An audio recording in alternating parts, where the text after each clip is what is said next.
Welcome बच्चों, आज हम सीखेंगे स्लीपिंग लाइंस।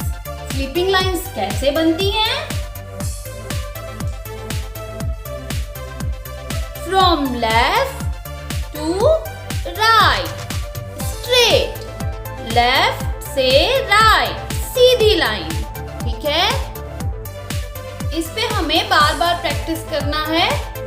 लेफ्ट से राइट, ओके, लेफ्ट से right. This is sleeping lines. Next worksheet, left to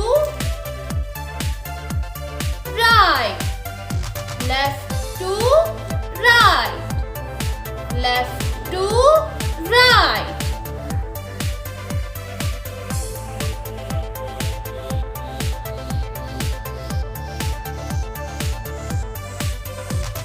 इस वर्कशीट पे इसी तरह से प्रैक्टिस करनी है, बार बार प्रैक्टिस करनी है।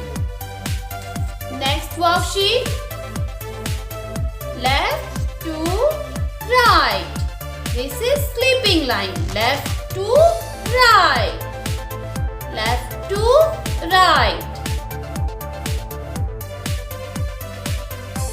Sleeping lines, left to right. Okay kids,